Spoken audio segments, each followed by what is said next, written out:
Bonjour à tous. Donc, bienvenue dans ce webinaire sur notre événement des semaines de l'évolution professionnelle. Donc, nous sommes très nombreux connectés sur ce temps d'échange ce midi. Donc, 150 personnes connectées pour ce midi. Donc, on vous rappelle quelques règles et consignes pour notre temps d'échange. Donc, vous avez la possibilité de poser vos questions directement dans l'onglet questions en bas à droite. Sachez que tous les micros et toutes les caméras sont coupés, donc je ne vois personne. C'est pour ça qu'on vous invite vraiment à poser vos questions dès lors que vous avez besoin de soulever des remarques ou des précisions. N'hésitez pas à cliquer sur le bouton questions pour poser vos questions. Donc, comme vous le savez, vous avez vu le programme en ligne, donc c'est vraiment des semaines qui sont nationales, qui ont lieu jusqu'au vendredi 20 octobre. Donc, vous avez plusieurs webinaires différents. Tout est gratuit et tout est en ligne. Donc, n'hésitez pas à regarder davantage le programme pour pouvoir vous inscrire à d'autres webinaires. Donc, je vais me présenter rapidement et puis on va enchaîner sur notre thème du jour, c'est-à-dire j'ai besoin de faire le point sur ma situation professionnelle. D'accord? Donc, vous êtes bien inscrit sur le webinaire. J'ai besoin de faire le point sur ma situation professionnelle. Donc, rapidement, je me présente. Donc, moi, je suis Marietta Morales. Je suis coordinatrice pédagogique et manager du service du conseil en évolution professionnelle en Occitanie. Donc, on est plusieurs intervenants différents. Si vous êtes inscrit à plusieurs webinaires, vous verrez plusieurs régions représentées. Alors, notre sujet du jour, donc on a 1 heure ensemble, jusqu'à 13h, de midi à 13h. L'idée, c'est de balayer ensemble comment faire pour faire le point donc, sur sa situation professionnelle, quels sont les outils à votre disposition. Et donc, je vais commencer déjà par vous parler d'un service qui est à votre disposition en tant que salarié, qui s'appelle le conseil en évolution professionnelle. Et puis après, on abordera ensemble comment faire le point sur sa situation, justement, et comment solliciter ce service du conseil en évolution professionnelle. Donc, le conseil en évolution professionnelle, donc c'est un service de l'État, c'est un service public qui vient en appui de tous les salariés et les indépendants pour justement faire le point sur sa situation professionnelle et échanger avec un conseiller en direct pour formaliser et surtout mettre en œuvre une stratégie d'évolution professionnelle. Donc, c'est un service gratuit qui est confidentiel. Il n'y a aucun lien qui est fait avec votre employeur, ni même avec vos collègues. C'est vraiment un service neutre qui est accessible autant distanciel qu'en présentiel, qu'en visio. Enfin, voilà, toutes les modalités vous sont proposées. Et donc, le principe, c'est vraiment l'impartialité, la neutralité, pour vous accompagner sur une réflexion en cours, que ce soit pour plusieurs objectifs d'ailleurs. Et donc, vous avez accès directement en vous connectant à une plateforme qui est nationale, que vous voyez en bas à gauche, moncep.org. Donc, on va vous mettre dans le chat d'ailleurs le lien. Alors, il s'adresse à qui ce service? Donc, en fait, c'est un service public, comme je disais, qui est accessible à tout le monde. Les salariés du secteur privé, les indépendants, ainsi que les cadres, les demandeurs d'emploi via le Pôle emploi. Et les jeunes de moins de 26 ans s'adressent à l'opérateur que sont les missions locales. Et pour les personnes en situation de handicap, c'est l'opérateur qui délivre également le même service, le conseil en évolution professionnelle, via le Cap emploi. Donc, moi, aujourd'hui, je représente le réseau EVA, donc vous voyez pour les salariés du secteur privé et les indépendants. Et donc, en Occitanie et dans bien d'autres régions de France, le réseau EVA est présent, ainsi que d'autres réseaux sur tout le territoire national. Donc, tout dépend de votre région, en fait, selon la région dans laquelle vous habitez, où vous travaillez, vous allez avoir différents types d'opérateurs, mais le service est le même partout en France. Donc, le conseil en évolution professionnelle, vous pouvez le solliciter selon votre statut et votre profil. Vous allez avoir différents opérateurs. N'hésitez pas à poser vos questions là-dessus, si jamais vous en avez.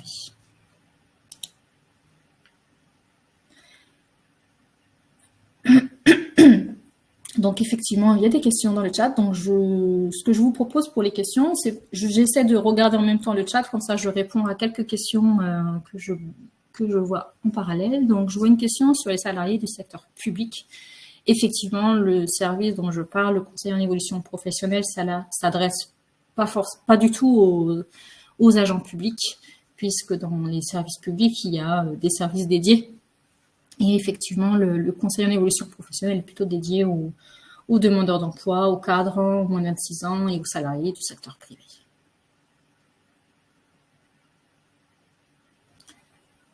Allez, je poursuis. Merci de vos questions directement dans l'onglet questions et non pas dans le chat parce que je ne peux pas jongler plusieurs onglets en même temps. Allez, je poursuis. Donc, l'objectif du conseil en évolution professionnelle, c'est quoi? Donc, en fait, comme je disais en introduction, en fait, c'est un service qui permet de vous accompagner en tant que salarié, enfin en tant que salarié ou peu importe votre statut, mais en tout cas de vous accompagner dans l'élaboration d'un projet et la formalisation, mais aussi jusqu'à la mise en œuvre d'une stratégie. C'est-à-dire qu'on va vous accompagner jusqu'à concrètement peut-être monter un dossier de financement d'une formation ou bien d'élaborer vos stratégies et les alternatives à votre projet. Voilà, donc en fait, c'est un service qui est complet, qui va vous permettre de viser plusieurs objectifs, que ce soit une évolution professionnelle dans votre entreprise, mais aussi en dehors. Ça peut être aussi la réflexion autour d'une reprise ou d'une création d'entreprise ou d'activité, ou alors autour des questions de développer des compétences ou d'obtenir une certification professionnelle, donc de réfléchir à pourquoi et comment faire pour viser une formation certifiante, ou bien réfléchir à une transition professionnelle, une reconversion, ou bien, encore une fois, encore d'autres objectifs, type autour de la mobilité interne ou externe.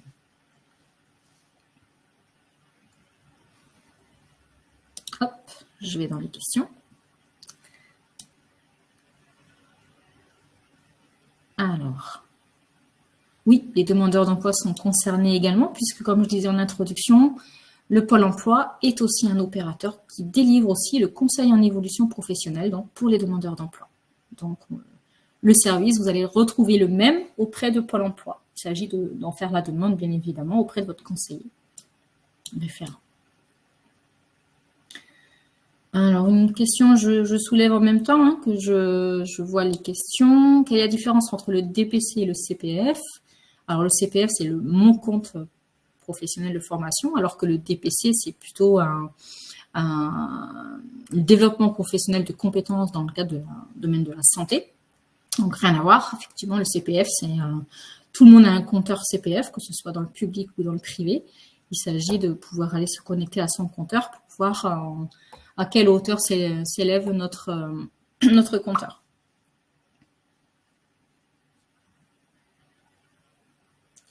Concernant les objectifs visés par le conseil en évolution professionnelle, il s'agit bien d'un service d'accompagnement, donc pour vous aider à identifier un projet, mais aussi vous pouvez très bien ne pas avoir encore défini et validé totalement un projet.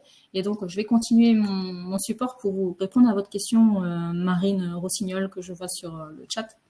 Donc, je continue, comme ça, vous allez avoir quelques détails. Alors, comment ça se passe une fois que vous prenez un rendez-vous auprès de la plateforme? Donc, en fait, ça se passe en 2 temps. Il va y avoir un premier niveau de conseil individualisé qui vous permet en fait d'exprimer votre demande et votre besoin. Et dans le cadre de ce premier niveau d'information, on va peut-être définir avec vous quelle est votre demande initiale, de quoi avez-vous besoin et dans quel objectif. Et donc, ensemble, on aborde sur un premier temps d'entretien la question autour des métiers, de l'offre de formation, de l'environnement professionnel et des dispositifs de financement qui sont à votre main. Et puis, dans le cadre de ce conseil individualisé, on va vous accompagner sur l'identification des démarches possibles et des éventuelles suites à donner dans le cadre de votre objectif personnel et professionnel. Donc, c'est un accompagnement qui est personnalisé, qui vous permet d'avoir autant accès à une information qui sera utile à l'élaboration de votre projet, mais aussi à l'analyse de la faisabilité de votre projet au regard de différents outils, différents outils autour du marché de l'emploi, autour de votre propre parcours, de votre profil et des financements au regard de votre expérience et de vos compétences. Il y a vraiment un vrai travail personnalisé qui est mené avec vous dans le cadre de l'accompagnement. Et puis l'accompagnement consiste aussi à construire avec vous un plan d'action pour mettre en œuvre votre projet. Donc en fait, vous êtes toujours très actif, toujours partie prenante de tout ce qui se joue pendant l'accompagnement. Et l'accompagnement, il est vraiment dédié à vos besoins, vos urgences et à l'objectif que vous êtes fixé dans le cadre de l'accompagnement.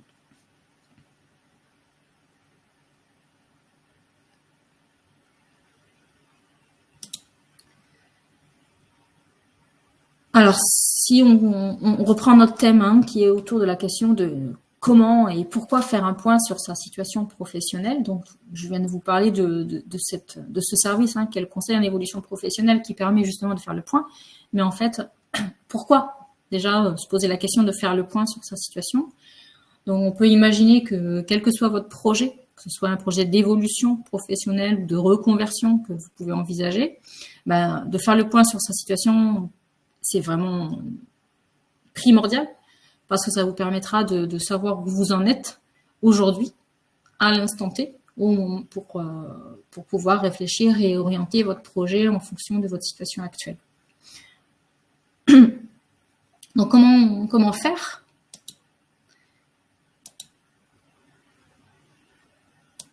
Alors, comment faire? Bien déjà, il y a plusieurs étapes qu'on peut peut-être initier, sur lesquelles on peut peut-être réfléchir aussi dans un premier temps. Déjà, faire le point, ça veut dire, ça peut être sur son parcours, en termes d'expérience passée, en termes d'expérience personnelle, professionnelle, et de peut-être aussi, dans un second temps, identifier, mais aussi valoriser les compétences que vous avez acquises à travers différents outils, encore une fois, mais aussi à travers une tierce personne qui est spécialiste de l'accompagnement au projet. Donc ça, c'est des choses qui sont nécessaires de passer par une autre personne parce que des fois, on peut faire un inventaire de nos expériences, mais avoir des difficultés à identifier clairement les compétences qu'on va pouvoir associer à son projet. Et puis, une autre étape qui est plutôt centrée sur soi, c'est d'identifier ses propres ressources, sa personnalité, ses aspirations, ses valeurs, ses motivations, ses centres d'intérêt. Et donc, tout ça, ça prend du temps. Et c'est vrai que quand on veut faire un point sur sa situation, c'est bien de vraiment faire le tour de toutes ces étapes-là, que ce soit sur son parcours passé, que ce soit sur ses compétences acquises, que ce soit à travers de la formation, à travers des expériences dans un environnement professionnel ou personnel ou associatif, etc. Et aussi de faire un point beaucoup plus personnel par rapport à ce qu'on envisage comme projet.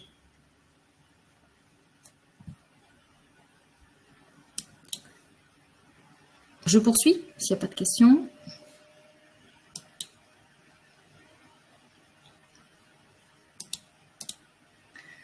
Alors, la première étape, si on part sur la question de faire le point sur son parcours, on va aller un petit peu plus creuser ça, ces 3 points qu'on vient de citer. Donc, faire le point sur mon parcours, ça veut dire quoi? Ça veut dire, comme je disais, analyser les expériences les plus significatives dans son parcours pour voir un petit peu qu'est-ce qui va nous permettre de prendre de la hauteur au regard d'un projet qu'on pourrait avoir. Donc, prendre du recul sur chacune de ces expériences, que ce soit de l'extra-professionnel ou du professionnel, et puis d'en dégager en fait un fil rouge, un fil conducteur de son parcours qui était pour nous important et qui faisait sens dans notre parcours. Donc ça permet d'identifier son propre fil rouge au regard d'un projet, encore une fois, qu'on pourrait avoir, ou d'une piste de projet qu'on pourrait avoir. Donc on peut aussi, dans les différentes étapes, retrouver l'étape de se poser la question de présenter son parcours. Comment on ferait pour présenter son parcours au regard d'un projet, encore une fois, qu'on a, et dans la manière dont on va le préparer, cette réponse, on va pouvoir identifier son fil rouge, mais aussi voir qu'est-ce qui était le plus significatif dans son parcours. Ensuite, identifier ses capacités et ses compétences extra-professionnelles, parce que souvent on les néglige parce qu'on se dit que ça reste de l'ordre du loisir peut-être, ou de l'ordre de l'activité associative ou de bénévolat, et peut-être des expériences personnelles qui pourraient être au service d'un projet. Donc ça peut être intéressant aussi de travailler à en faire l'inventaire, mais aussi l'analyse de ces expériences personnelles extra-professionnelles, de façon à pouvoir les transférer sur un projet et de pouvoir s'en saisir comme étant une ressource personnelle. Et puis, peut-être aussi ouvrir une réflexion vers les champs des possibles, tout ce qui est possible en termes de compétences que vous pouvez réinvestir dans une nouvelle orientation, dans un nouveau contexte professionnel.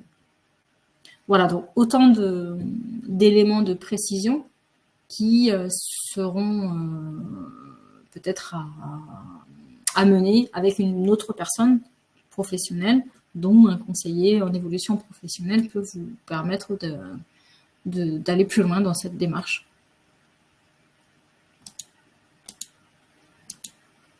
L'autre étape qu'on a identifiée tout à l'heure, c'est identifier et valoriser ses compétences. Donc, pour aller un peu plus loin, encore une fois, dans cette étape, et peut-être de travailler sur une analyse plus fine encore de la valeur de votre expérience professionnelle. Ensuite, valoriser toutes ces expériences que vous avez pu avoir, que ce soit des expériences personnelles, extra-professionnelles ou sociales. Et puis, identifier et reconnaître les compétences. Alors, ça veut dire quoi, identifier et les reconnaître?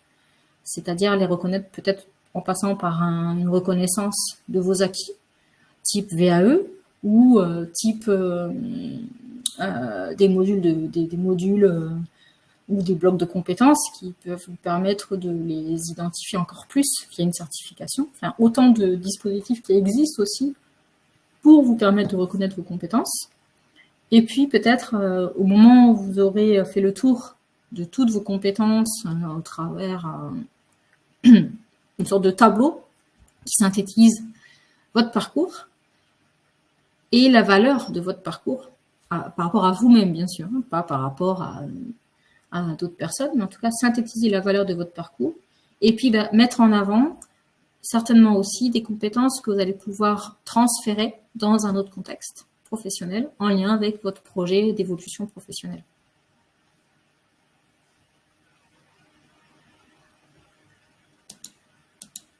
Je poursuis avec la troisième étape, identifier et valoriser mes ressources. Donc, on en a parlé aussi tout à l'heure.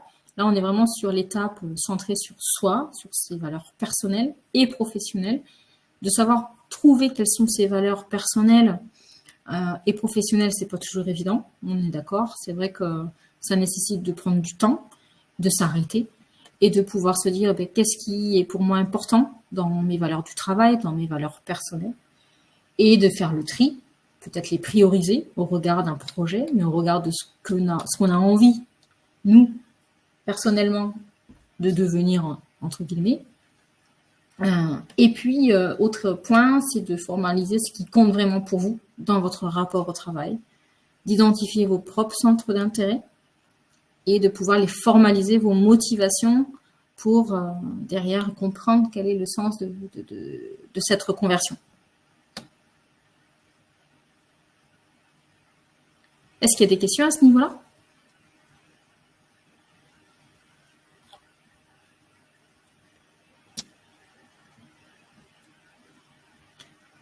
Alors, je vois qu'il y a une question. Est-ce que vous pouvez donner des exemples ? Alors, à quel niveau est-ce que vous pouvez préciser ?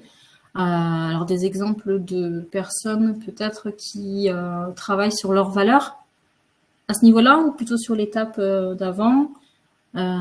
Est-ce que vous pouvez préciser, Florence, votre question ?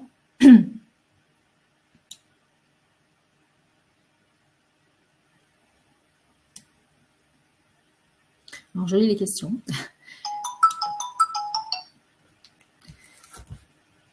Alors, des exemples. Qu'est-ce que je pourrais donner comme exemple sur, par exemple, une personne qui a un projet, par exemple, de devenir infirmière, prenons cet exemple, et qui aujourd'hui est peut-être aide-soignante, Donc c'est un cas assez classique, hein, mais c'est vrai que si on s'interroge pas sur ses propres valeurs personnelles ou ses propres motivations à aller vers ce nouveau métier, ou en tout cas cette évolution professionnelle, bah, le risque c'est que si on se pose pas les questions de ce qui compte pour soi dans son rapport au travail, le risque c'est qu'on n'ait pas pris toute la mesure de cette reconversion en lien avec ses propres ressources personnelles. Est-ce qu'on, par exemple, une personne qui veut devenir infirmière n'a pas fait le point sur le sens qu'elle y met au travail, le fait d'être dans la relation d'aide, mais peut-être aussi les horaires de travail. Est-ce que par rapport à sa vie personnelle, elle a pris en compte ce rythme de travail et ses centres d'intérêt, est-ce qu'ils sont toujours en lien avec la relation à l'autre, hein, ou le soin? Voilà, c'est sûr que si ça reste une représentation du métier et non pas une représentation liée à ses propres valeurs, le risque c'est que finalement cette reconversion ne soit pas du tout adaptée.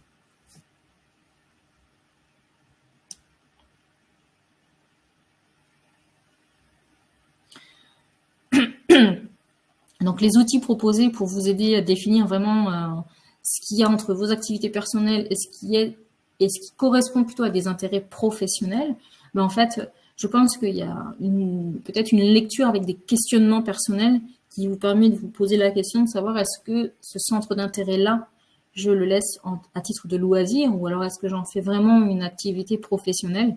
Donc les outils proposés, ben, c'est vraiment des outils personnels avec un questionnement personnel qui permet de mettre en lumière qu'est-ce qui fait sens pour vous et de pouvoir vraiment réfléchir, est-ce que c'est un centre d'intérêt ou bien est-ce que c'est un loisir ou bien est-ce qu'on souhaite le laisser au titre du loisir.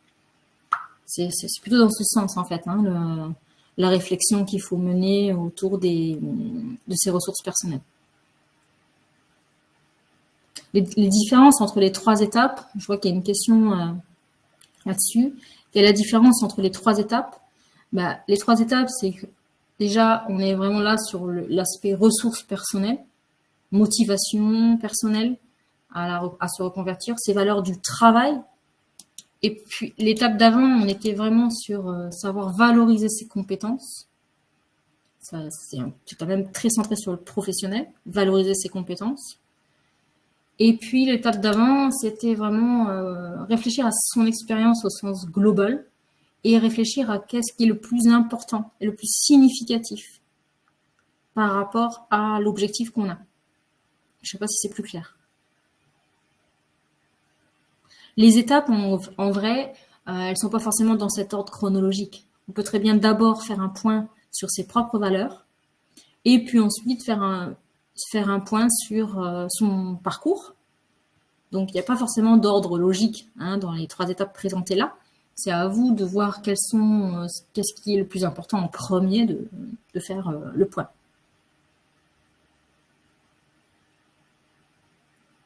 Je regarde les questions.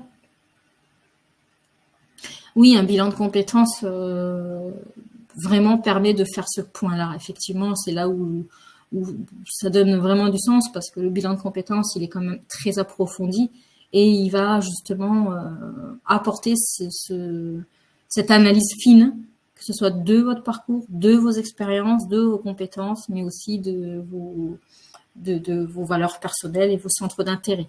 Donc, en fait, ça va vraiment venir tout à fait dans ces étapes-là.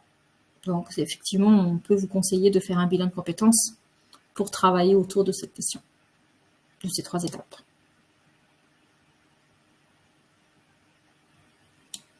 Le Covid, effectivement, est passé par là pour beaucoup de monde dans le cadre de la reconversion. Je vois qu'il y a une question de cet ordre-là. Effectivement, le Covid est passé par là. Et une personne pose la question, je souhaite faire un métier avec plus de sens. Est-ce que je recours à un réseau CEP? Vous, apparemment, vous êtes demandeur d'emploi. Donc, effectivement, vous avez recours au conseil en évolution professionnelle auprès de Pôle emploi qui peut vous accompagner justement à cette réflexion également. Alors, la différence est claire entre le conseiller en évolution professionnelle et le conseiller Pôle emploi. Le conseiller Pôle emploi va vous accompagner sur une démarche de recherche d'emploi, mais auprès de Pôle emploi, vous allez retrouver aussi des conseillers en évolution professionnelle. à vous de peut-être aussi le préciser dans vos demandes auprès de votre conseiller au Pôle emploi, à savoir que vous souhaitez être accompagné dans le cadre du conseil en évolution professionnelle.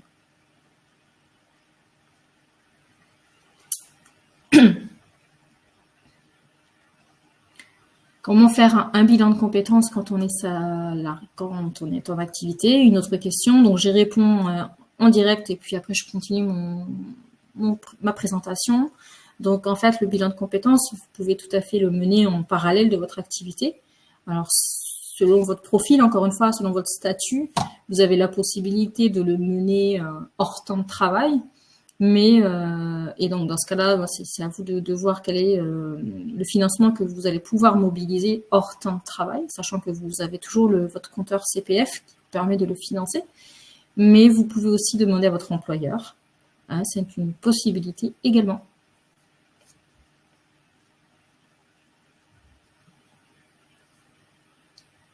Allez, je poursuis ma présentation du coup.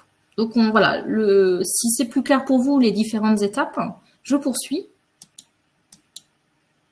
Donc, on a fait le point sur identifier et valoriser ses compétences, comment faire pour faire le point sur son parcours et ses ressources.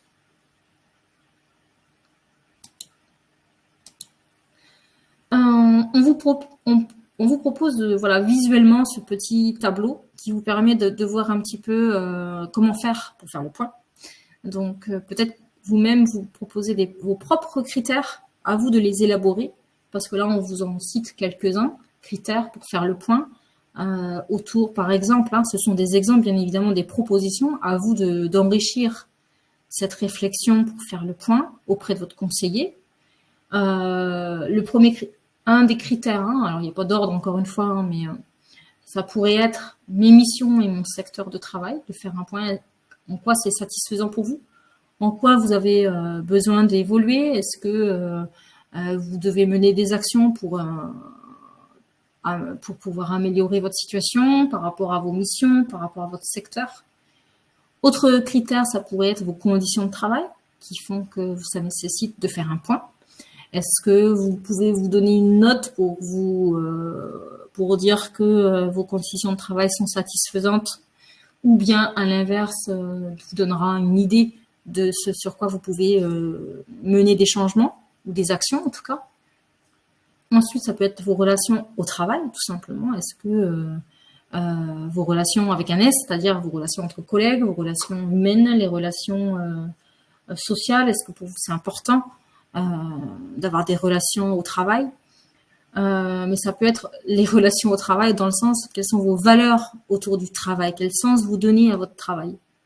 On pourrait mettre encore plein d'autres critères, mais ça peut être aussi, quand on fait le point sur sa situation professionnelle, de se dire, est-ce que je peux évoluer sur mon poste actuel ou dans mon entreprise actuelle? Est-ce que de quoi j'ai besoin? Est-ce que pour moi c'est important d'évoluer et dans quel sens? Et la reconnaissance aussi. Est-ce que vous c'est important d'avoir de la reconnaissance au travail? Et de comment on peut travailler ce point-là et de quoi vous avez besoin pour être reconnu? Que ce soit à travers une formation, que ce soit à travers des relations humaines, que ce soit à travers votre employeur. Voilà, tout ça, c'est individuel, c'est très personnel. Donc voilà, ça reste un webinaire de présentation générale, donc forcément, on ne peut pas aller creuser tous les critères possibles. Chacun se trouvera ses propres critères. Et des fois, on a besoin d'en parler avec une personne, un professionnel, pour savoir quels sont vos propres critères. Donc, ça prend du temps. Donc, c'est pas un travail en 1 heure de temps qui fera que vous allez y voir plus clair sur votre situation par rapport à vos propres critères. Donc, vous pouvez en rajouter autant que de personnes différentes.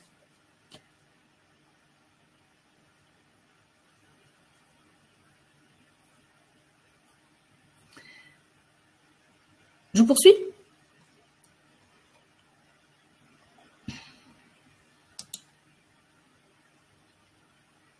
Voilà, donc faire le point, en fait, c'est vraiment indispensable quand on est dans une phase de réflexion autour d'une évolution professionnelle ou en tout cas quand on réfléchit à une transition aussi professionnelle, peu importe ce qui a été déclencheur.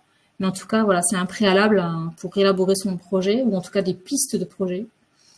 Et donc voilà, le conseil en évolution professionnelle, il est là pour ça, pour vous accompagner aux différentes étapes qu'on a vues aussi. Mais surtout, il est là quand vous avez besoin d'élaborer et mettre en œuvre votre projet.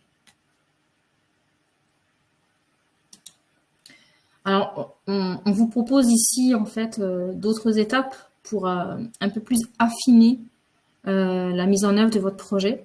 Donc ici, vous allez retrouver un lien qu'on va vous mettre dans le chat d'ailleurs, vers un outil qu'on a créé pour identifier vraiment toutes les étapes un petit peu plus finement. Donc, je vous propose de le visualiser en quelques minutes. Je vais partager mon écran pour que vous puissiez voir tout ça. Donc, c'est un outil interactif. Alors, je vais... Hop. Je ne sais pas si vous le voyez dans le chat. Voilà, donc mon collègue vous l'a mis en ligne. Donc, vous pouvez aller, en même temps que je vous parle, aller consulter un petit peu cet outil sur Geniali qui présente voilà, les étapes de l'accompagnement, ce que c'est que faire le point sur son parcours, avec quelques détails qu'on vient de voir ensemble. Ensuite, ça vous permettra d'aller le voir, le consulter quand vous voulez. Il n'y a pas besoin d'être connecté à ce webinaire. Vous pouvez le copier-coller dans vos outils et y retourner plus tard. L'idée, c'est de revenir un petit peu sur ce qu'on vient de présenter à l'instant, sur les différentes étapes, qu'est-ce qu'on y trouve dans, ça veut dire quoi, identifier ses valeurs et ses compétences, de prendre le temps à tête reposée et de revenir sur ce qu'on vient de dire. Voilà, donc explorer les métiers, par exemple, aussi, en quoi ça consiste. Qu'est-ce que ça signifie d'explorer des nouveaux métiers ou des domaines professionnels? Donc, voilà, on peut vous proposer d'aller plus loin avec cet outil. Et comment déterminer un projet professionnel? Alors, il y a plus d'infos indiquées dans le document qu'on a mis en lien.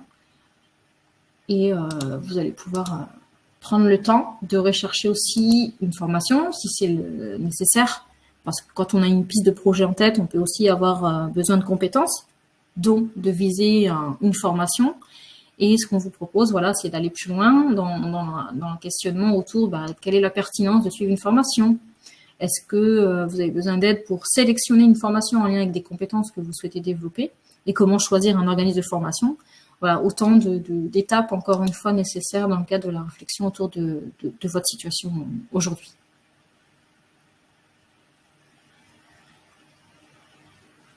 Voilà, donc je ne partage pas mon écran sur cet outil parce que vous avez le lien directement dans le chat pour y aller. Et donc, si vous avez des questions, n'hésitez pas donc, à poser les questions. Ça s'appelle « Les étapes du projet professionnel », le document. Et puis, dans les étapes aussi, encore une précision, c'est de réfléchir à quelles sont les possibilités de financement de la formation. Donc ça, c'est pareil, hein, dans le petit document, on vous accompagne sur comment étudier les faisabilités financières. Et puis, dans le cadre de la mise en place du projet, comment faire pour mettre en place un plan d'action pour pouvoir passer au concret. Voilà, comme ça, vous pouvez y revenir comme ça à tête reposée.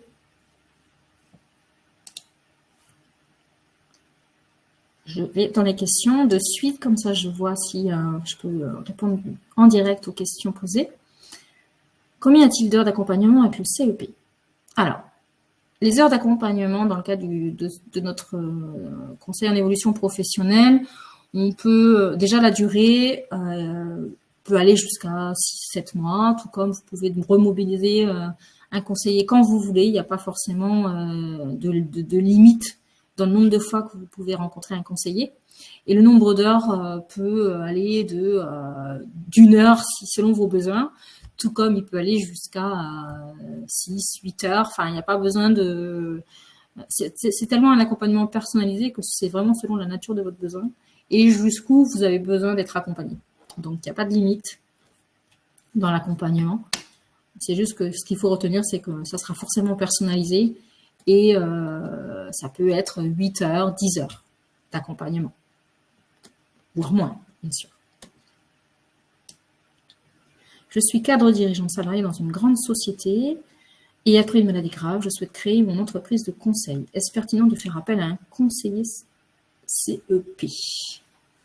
Alors, si vous êtes indépendant, j'imagine que vous êtes donc chef d'entreprise, puisque vous êtes cadre dirigeant. Ah non, vous êtes salarié.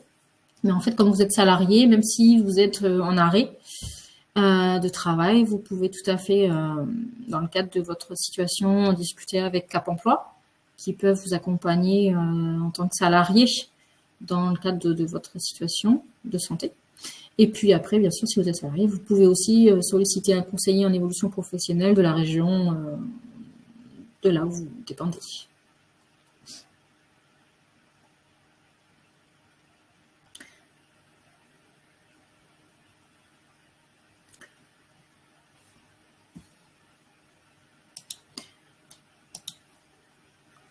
Allez, je poursuis. Je vous laisse continuer à poser vos questions. Alors, comment ça se passe pour prendre un rendez-vous? Donc, comme on vous expliquait tout à l'heure, vous avez l'accès à la plateforme moncep.org. Donc, vous avez directement une plateforme nationale qui vous oriente selon la localisation, selon la région, qui va vous orienter vers l'opérateur correspondant à votre région, mais aussi correspondant à votre statut, selon votre statut professionnel, c'est-à-dire si vous êtes salarié du salarié privé ou indépendant, ou bien si vous êtes demandeur d'emploi ou cadre, on va vous orienter vers l'opérateur qui correspond à votre région, mais aussi à votre profil. Donc, ça peut être l'APEC directement que vous contactez parce que vous êtes cadre, mais si vous êtes demandeur d'emploi, effectivement, ça sera le Pôle emploi.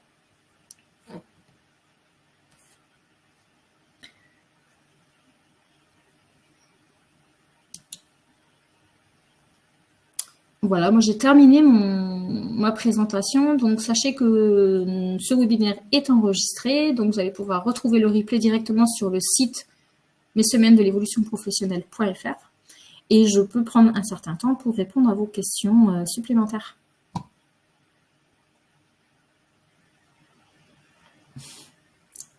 Je vois bien les pouces, merci beaucoup. Je regarde à nouveau s'il y a des questions et sinon...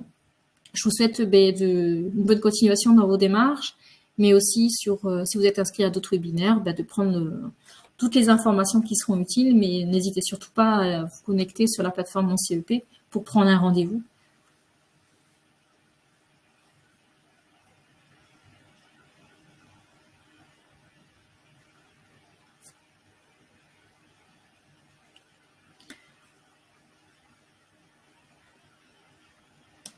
Allez, je regarde les questions.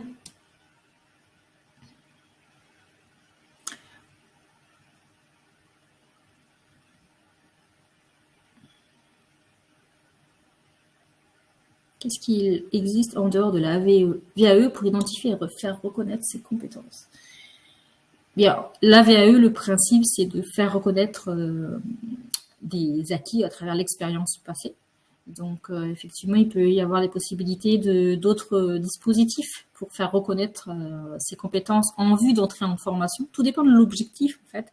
Il existe des dispositifs type la VAP, validation des acquis professionnels, qui, elle, permet d'accéder à une formation en dispensant un certain nombre de choses. Il existe d'autres choses comme des dispositifs de reconnaissance de formation de base, notamment Cléa, par exemple, qui pourrait être un dispositif qui permet de faire reconnaître des compétences de base. Enfin, je pourrais en citer plein, mais ça vraiment toujours pareil. Hein. Les dispositifs dépendent toujours de l'objectif et du profil de la personne et de son éligibilité au dispositif. Donc, je pense que le mieux, c'est de vous rapprocher d'un conseiller qui va vraiment faire une réponse plus personnalisée.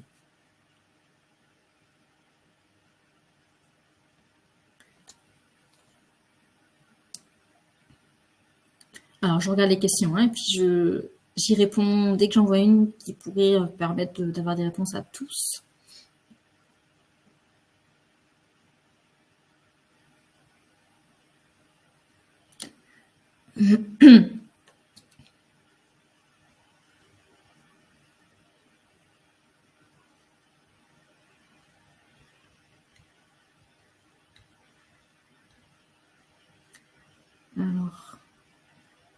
Si je commence une démarche CEP et que nous sommes licenciés, peut-on continuer? Oui, bien sûr, vous pouvez continuer d'être accompagné même si le licenciement a été prononcé. L'accompagnement se fait jusqu'à même ce que vous retrouvez un nouveau projet lié à votre licenciement. Donc, effectivement, vous pouvez demander à être accompagné dans le cadre du CEP alors que votre licenciement a eu lieu. Il n'y a pas de problème.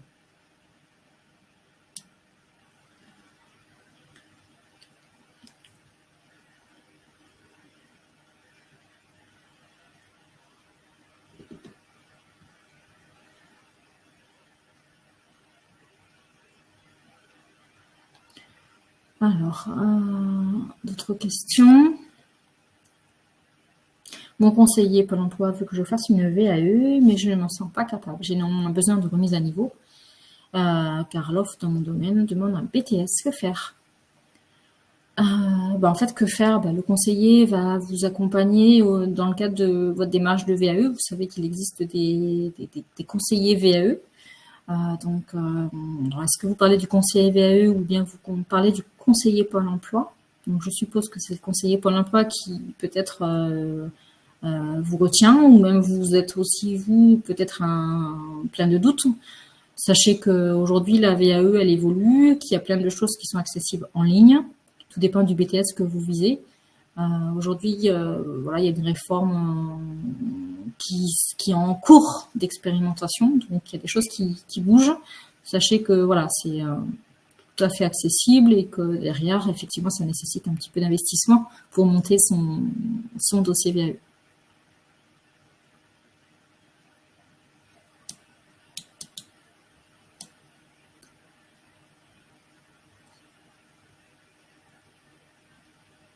Ok.